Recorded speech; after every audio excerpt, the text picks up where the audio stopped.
10h05, o governo lançou ontem o programa do novo mercado de gás, que vai reunir medidas para reduzir o preço do gás natural. A expectativa da equipe econômica, como a gente vem falando por aqui, é de que esse programa contribua para a retomada do crescimento econômico do país. O governo pretende garantir acesso de empresas privadas à infraestrutura de escoamento e transporte de gás natural e, com isso, espera tornar mais competitivo o preço do gás natural por aqui. Hoje, lembrando, a maior parte da cadeia de escoamento e transporte do produto é dominada pela Petrobras. Vamos então entender mais sobre essa medida, comparar também com outras ao redor do mundo. O professor Roberto Dumas está ao vivo com a gente toda segunda e quarta, vai conversar agora sobre esse assunto conosco. Oi, professor, bom dia. Bom dia, Roberto, novamente, obrigado por estar aqui. Qual a análise que o senhor faz sobre essa medida que foi anunciada oficialmente ontem pelo governo, com a expectativa aí de reduzir o preço do gás natural por aqui? Quando falam que existia já o fim do monopólio, isso era uma falácia. O monopólio, na realidade, deveria ter acabado em 1997, mas não acabou. Da Petrobras. Exatamente. Você levou aí 22 anos e continuaram com o monopólio. Por que continua com o monopólio? Veja, você poderia explorar o pré-sal, você poderia explorar o gás efetivamente, só que tinha um problema. A Petrobras, ela é responsável por 77% de toda a produção de gás do Brasil, controla 100% da importação de gás, tem 20 das 27 distribuidoras, ou seja, ela é praticamente monopolística, monopólio de toda a distribuição, transporte e opera todos os dutos do Brasil. Mas o que isso tem a ver com o preço? O fato de ter a ver com o preço é que, dado que ela tem todo esse poderio de distribuição e transporte, uma empresa que eventualmente quisesse investir no Brasil e produzir o gás, a Petrobras não permitia que você utilizasse todo o escoamento. Então, para você usar o escoamento, o que a Petrobras dizia? Olha, venda o gás para mim. Então, a Petrobras servia-se como uma intermediária, ou seja, colocando um preço a mais na cadeia, isso encarecia. E, obviamente, isso alertou, demorou para alertar, o CAD, Conselho Administrativo de Defesa Econômica, que falou, olha, você está com um processo monopolístico. Não tem competição. Não tem competição, vamos começar a ver como é que fica. E em 8 de julho, agora, assinaram um termo de compromisso de cessação, onde o CAD pararia de culpar a Petrobras de monopólio e a Petrobras sairia do mercado de distribuição. Ou seja, o mercado de distribuição, agora, quem quiser investir em gás natural, pode usar. A Petrobras não vai mais proibir, a Petrobras não vai mais cobrar o pedágio. Isso tende a baixar o preço. Então, a primeira coisa que foi feita, falou, olha, é uma ótima ideia. Vamos montar, então, um comitê de monitoramento para a abertura do novo mercado de gás. Perfeito. Quem faz parte? Ministério da Economia, Ministro das Minas e Energia, ANP, Agência Nacional do Petróleo, Casa Civil e Empresa de Pesquisa Energética. Sim. E o negócio foi... E o que você espera com uma coisa dessa? Primeira coisa que você espera é a Petrobras está abrindo mão de todos os ativos de distribuição e duto, porque a única maneira, que aliás essa possibilidade de abrir mão foi o que o CAD pediu, falou, olha, eu paro de te investigar por tuas atividades monopolísticas, só que você tem que abrir mão dessa exclusividade de transporte e permitir que outros players utilizem o teu transporte. Olha, veja como o preço vai baixar. E também tem a ajuda dos estados. O governo falou, olha, é importantíssimo que os estados entrem nessa reforma, nisso daí. Mas o que o estado vai ganhar? É importante que os estados, eventualmente, privatizem as empresas de distribuição de gás, estabeleçam a figura do mercado, do consumidor independente final, e se eles fizerem isso, o Paulo Guedes falou que poderia liberar de 5 a 6 bilhões de reais do Fundo Social do Pré-Sal. Ou seja, então existe um interesse também das distribuidoras e do Estado de ajudar nessa abertura. Segundo ponto que a gente chama é que o que você espera de resultado? Obviamente que isso vai trazer mais empresas para cá. As empresas que não queriam vir falaram, mas para que eu vou explorar o pré-sal, desculpa, o gás natural, sendo que fica caro, porque eu tenho que pagar um bruto pedágio para a Petrobras. E a Petrobras nunca foi o core business dela. explorar gás?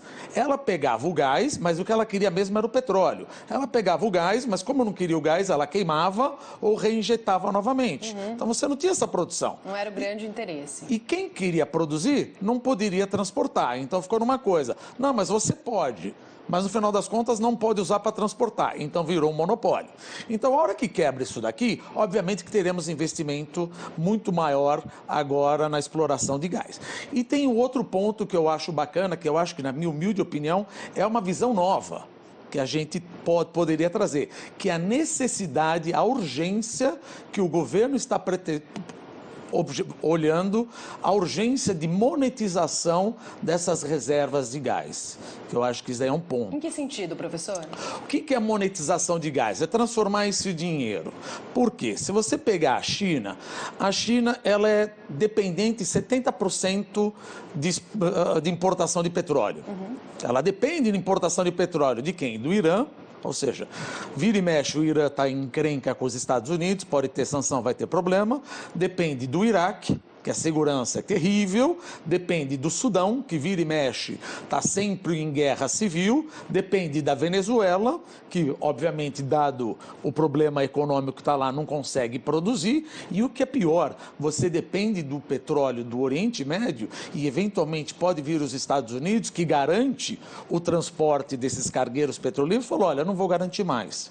Então, a legitimidade do Partido Comunista Chinês repousa, obviamente, na possibilidade dele ter energia, petróleo. Como ele não tem petróleo, ele falou, então vamos investir em energia renovável. E o que eles fizeram? Eles investiram bilhões de dólares, em energia renovável. E só para você ter uma ideia, no ano passado, a capacidade de produção de painéis solares atingiu 51 gigawatts, que foi o dobro do que o mundo poderia produzir em 2010. Aí que você começa a fazer a conta. No momento que a China começa a fazer painel solar à torta e à direita e exportar, e o preço desse painel solar caiu 80% nos últimos 5 anos, corre um sério risco de daqui a pouco o painel solar, célula fotovoltaica e eventualmente eólica, ser mais barato fazer uma empresa de energia elétrica, distribuição de energia elétrica usando o sol ou o vento ao invés do sal. Então o governo deve estar falando, gente, vamos correr. Sim. Vamos correr, porque nesses 10 anos veio a China que está produzindo um monte de painel solar. Vem os Estados Unidos que descobriram como se explora o gás de xisto através do fracking. E nós ainda estamos discutindo sobre o pré-sal? Corre, porque tem aquela valha máxima que a gente sempre diz. A idade da pedra não acabou com o fim das pedras. Então você tem o carro a bateria, você tem o carro elétrico. Então corre, vamos monetizar, vamos fazer dinheiro com isso daqui. Então é isso também que deve estar por trás dessa medida. Porque deixar a Petrobras só com isso daqui não é o interesse dela, então vamos abrir o mercado. Outro ponto, no momento que você abre o mercado, você atrai outros players. Se atrai outros players, eles podem investir, obviamente que você vai ter mais competição, essa competição tende a reduzir o preço. Ou seja, o preço hoje está 14, 15 dólares. No Japão, que importa gás da Rússia, está 8 dólares. Nos Estados Unidos, está 3,3 dólares. Então é difícil você falar, não vai reduzir, vai ficar de 14 e vai para 15. Talvez não vá para 8, mas começa a ir para 10, para 9, e isso o que ajuda? Isso é obra de infraestrutura, que é justamente, agora entrando no economês, que é justamente o que o Brasil precisa. Se você juntar com a parte do fundo de garantia, você está indo no curto prazo aumentando o consumo, mas esses programas do novo mercado de gás, você está aumentando a capacidade produtiva do país, fazendo investimento em infraestrutura para não ter e correr o risco de ter o velho voo da galinha. O que é isso? Pá! Peguei todo o meu dinheiro do fundo de garantia todos os anos, só que eu não tenho capacidade produtiva. Então é importante que a capacidade produtiva, investimento em infraestrutura, vá indo para que todo mundo vá para o céu. Porque se você não tem capacidade produtiva, a hora que aumenta o consumo, isso ou gera inflação ou gera fragilidade externa. Mas essa liberação mais baixa, se de fato for de R$500, ela consegue impactar a capacidade produtiva? Não, os R$500, o objetivo maior é aquela coisa, é urgência urgentíssima. Porque muita gente discute o seguinte, especialmente a construção civil. Falou, olha, para que você vai distribuir R$500? Porque no momento que você distribui esses R$500, nós estamos falando 30 bilhões hoje, 12 bilhões ano que vem. Isso você vai tirar de habitação popular. E o que mais gera emprego é construção civil. Ninguém nega. Mas no momento que você dá R$500 para a população, isso é consumo na veia. Então isso é uma medida de curtíssimo prazo para tentar que o Brasil cresça, não 0,8, mas talvez 1,1. Agora, a medida do gás é de longo prazo, porque eu tenho um hiato do produto. Você pode crescer. Aí você fala, puxa, mas não é melhor dar mais empregos? Sim, pode até pensar numa coisa dessa, mas pergunta para 13 milhões de desempregados se R$500 não faria diferença. Faria diferença. Faria diferença para a economia e é o que eu digo, é óbvio, ter emprego também é bom, mas isso suscitaria mais emprego no ano que vem. No ano que vem, talvez o Brasil já comece a decolar mais. Esse ano que está perigoso. Então você precisa uma coisa chamada urgência urgentíssima. Liberar os R$500 de contas ativas e inativas para que o consumo vá e eu ainda tenho um hiato, uma capacidade para correr. E a capacidade? O mercado de gás é um deles, que eu começo a aumentar investimento em infraestrutura. Tá certo. Professor, obrigada pela participação mais uma vez com a gente. Até segunda-feira. Muito obrigado, eu que agradeço.